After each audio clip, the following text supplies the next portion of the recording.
Assalamualaikum warahmatullahi wabarakatuh. Perkenalkan, nama saya Revi Celia Putri. Saya dari Prodi Pendidikan Guru Sekolah Dasar Fakultas Keguruan dan Ilmu Pendidikan STKIP Bina Mutiara Sukabumi Kampus 2 Surakarta.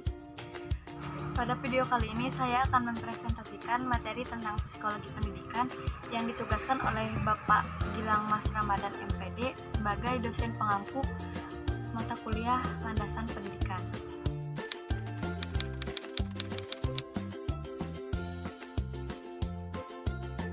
Langsung saja ke pembahasan yang pertama, yaitu pengertian psikologi pendidikan. Secara etimologi, psikologi pendidikan berasal dari kata psikis yang berarti jiwa atau napas hidup dan logis yang berarti ilmu pengetahuan. Dari arti kata tersebut dapat diartikan bahwa psikologi adalah ilmu jiwa atau ilmu yang mempelajari jiwa.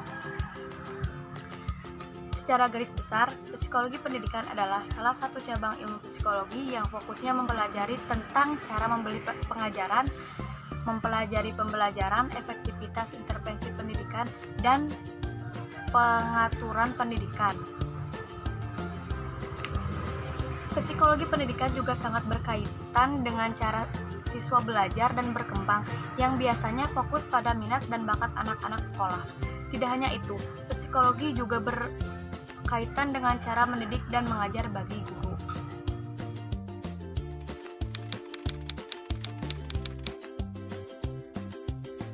Yaitu ruang lingkup psikologi pendidikan.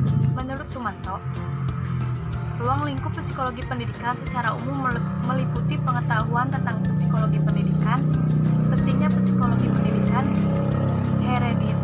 hereditas, lingkungan psikologis, pertumbuhan dan perkembangan, sifat dan hakikat kejiwaan manusia, proses-proses tingkah laku, hakikat dan ruang lingkup belajar, faktor-faktor yang mempengaruhi belajar, prinsip-prinsip dan teori-teori belajar, teknik-teknik pengukuran dan evaluasi, statistik dasar, kesehatan, mental, dan pendidikan otak.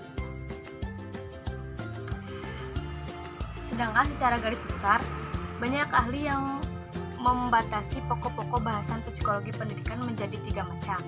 Yang pertama yaitu belajar, proses belajar, dan situasi belajar.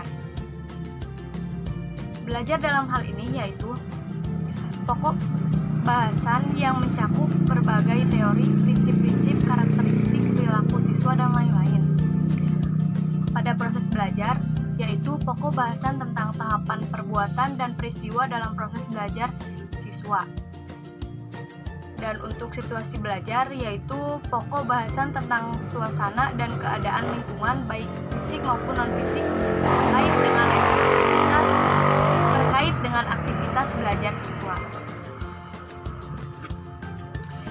Adapun menurut Samuel Smith, ada beberapa topik bahasan yang termasuk dalam ruang lingkup psikologi pendidikan, yaitu yang pertama, pengetahuan mengenai psikologi pendidikan, perkembangan siswa, karakteristik pembawaan sejak lahir, lingkungan fisik, semua proses tingkah laku, hakikat dan ruang lingkup belajar, semua faktor yang mempengaruhi proses belajar, semua hukum dan teori-teori belajar, pengukuran, transfer belajar, semua sudut pandang praktis tentang pengukuran, ilmu statistik dasar, kesehatan rohani atau mental, pendidikan yang membentuk karakter, pengetahuan psikologi mengenai bidang studi siswa, dan pengetahuan psikologi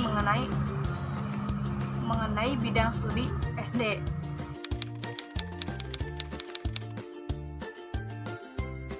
Ketiga yaitu ada peran dan kontribusi psikologi pendidikan dalam pendidikan. Abimanyu mengemukakan bahwa psikologi dalam pendidikan bertujuan untuk memberikan orientasi mengenai laporan studi, menelusuri masalah-masalah di lapangan dengan pendekatan psikologi serta meneliti faktor-faktor manusia dalam proses pendidikan dan dalam situasi proses belajar mengajar.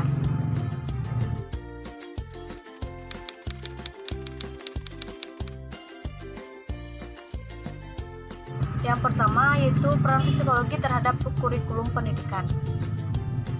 Secara psikologis, pengembangan diri siswa didasarkan pada kemampuan efektif, kognitif, dan psikomotor. Kemampuan tersebut dapat dilihat dari perkembangan sikap, motivasi, tingkah laku, dan lain-lain. Yang kedua yaitu peran psikologi terhadap sistem pembelajaran. Psikologi mempengaruhi sistem pembelajaran pada dunia pendidikan dengan positif. Semua siswa menjadi bersungguh-sungguh belajar ketika respon psikologinya dibimbing oleh pengajar yang baik. Yang ketiga yaitu peran psikologi terhadap sistem penilaian.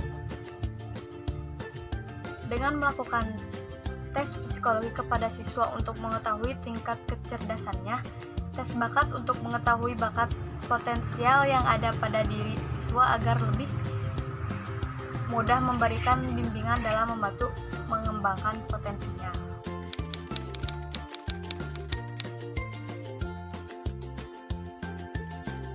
Yang keempat yaitu ada manfaat psikologi pendidikan. Yang pertama, untuk mempelajari situasi dalam situs pembelajaran. Yang kedua, untuk penerapan prinsip-prinsip dalam pembelajaran diantaranya menetapkan pembelajaran pendidikan, penggunaan media pembelajaran, menyusun jadwal pembelajaran, dan hal yang lainnya.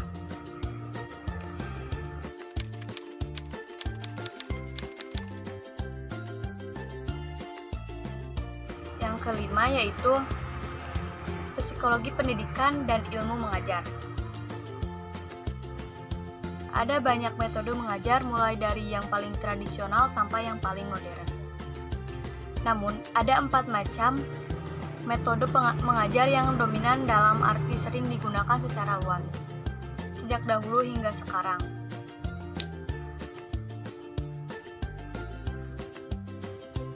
Tiga dari 4 metode mengajar tersebut bersifat khas dan mandiri, sedangkan yang lainnya merupakan kombinasi antara satu metode dengan metode lainnya. Metode campuran ini sebut saja metode plus. Bersifat terbuka artinya setiap guru yang profesional dan kreatif dapat memodifikasi atau merekayasa campuran metode tersebut sesuai dengan kebutuhan. Yaitu yang pertama, ada metode ceramah. Metode ceramah ialah sebuah metode mengajar dengan menyampaikan informasi dan pengetahuan secara lisan kepada sejumlah siswa yang pada umumnya mengikuti secara pasif. Yang kedua, ada metode diskusi, yaitu sebuah metode mengajar yang sangat erat hubungannya dengan belajar memecahkan masalah. Yang ketiga yaitu metode demonstrasi. Metode demonstrasi adalah metode mengajar dengan memperagakan barang, kejadian, aturan, dan urutan melakukan kegiatan, baik secara langsung maupun melalui penggunaan media pengajaran yang relevan dengan pokok bahasan atau materi yang sedang disajikan. Dan yang terakhir yaitu metode ceramah plus.